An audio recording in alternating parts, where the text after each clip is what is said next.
October of my freshman year, my dad was diagnosed with lung cancer. So before, remember this hadn't happened yet. It was just this. So I was a little confused, a little angry, like most 14-year-olds would be. Why is this happening to me? So we moved on. My dad had surgery, and that was going pretty well.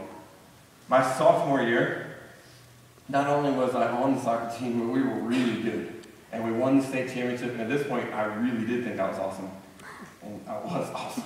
So I was the starting goalie as a sophomore on the state championship winning team. I had a big fat ring that showed everyone that I was awesome, and it was great. So I'm a sophomore. My dad's doing a little better, so that's all going well. Well, then I decided to add another church to the mix, right? So I go on a ski trip with this youth group. And when I come home, I find out my family has changed again, and my mom has been diagnosed with lung cancer. And at this point, I'm definitely thinking, this is not cool or fun. But my church involvement had now come under Jesus, and this was all telling me, hey, there's something to this, and there's more to this, and you have someone to walk through this with. And I'll tell you, more about that. But so that started to change. And so I had now had 2 youth groups. I had a church. I had gotten super involved in Young Life and with FCA. I had perfect attendance at Young Life my sophomore year, so this umbrella was doing really, really well. So life was struggling, but I was learning to kind of cope because now I had a Jesus that was above all those things. It's going to be okay, just say that. Okay, so that's sophomore year, things are going pretty good. So my junior year is about to start, right? This is where the story gets really crazy. My junior year is about to start, and my dad's disease basically, well, his disease was gone, but he just started really, really struggling health-wise. And he spent 7 weeks in the hospital. Amidst several times during that period, he was like gonna die, and then had a surgery and came out of it, and then that surgery was bad, and he was gonna. So my junior year, it's fall of my junior year. I'm still playing soccer, obviously, and it's just not good. So probably the very end of September, my dad gets out of the hospital and he goes to a rehabilitation place, which is basically like almost like a hospital. It's kind of like a nursing home for people that aren't super old. My dad was actually quite old, but he wasn't that old yet. And the first night there, we're watching a Braves game, and I fall asleep with my head on his pillow, or when he's laying there, and I wake up to his roommate kind of frantically trying to get me awake. My dad's going into cardiac arrest, and he eventually goes into a coma and is there for a week, and then on October 4th, I think it was, he finally passes away.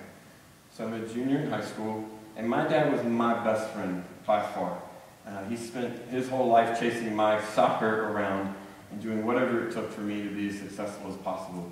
And so that's obviously a pretty hard thing. But again, I now have this Jesus over all of that who says, hey, you can do this, you can move forward. And I remember I started really learning about the Bible and about Scripture, and there was a verse in Psalm 46:1, the Lord is my strength and refuge, an ever-present help in trouble. And I memorized it. And when I would go to my dad's bedside when he was in the coma, I would just recite that.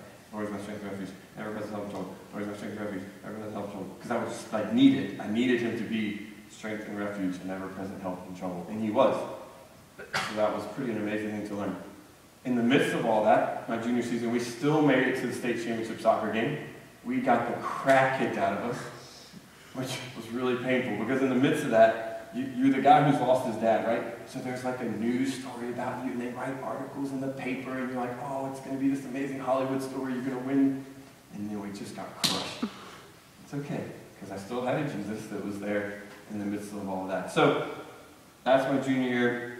So my life is I've got these major troubles, but I've also got these major successes, and I'm now a part of 2 church families who are loving me and really helping me and walking life with me. And so my senior year comes, my relationships have been shifting, and I'll tell you about that later. My relationships are shifting. I've got this great group of friends. I'm being mentored and discipled by Chris Sasser. So life is going pretty well. One of my youth group friends comes to move with me. It comes to live in with us. Those are 2 things that come up. She moves in with us to live with our family because her family is moving away. So life is shifting.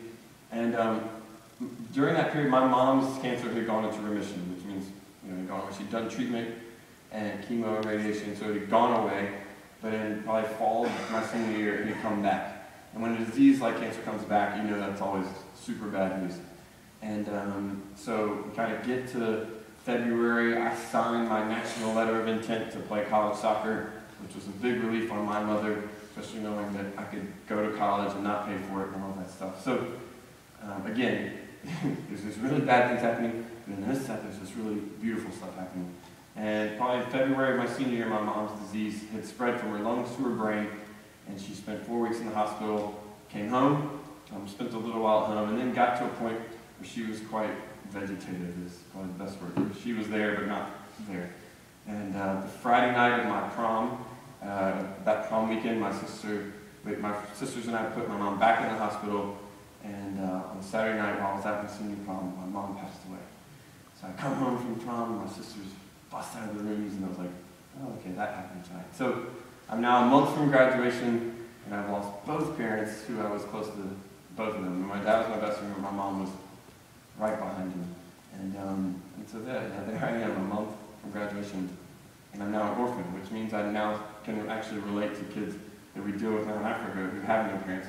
I know what that kind of feels like and can experience that. So, again, all this stuff is still happening, but there's a Jesus in the midst of all of that. And so I graduate from high school and I go off to college, and that's all been great since then. But I really want to focus on those 4 years and the things that I learned. And, this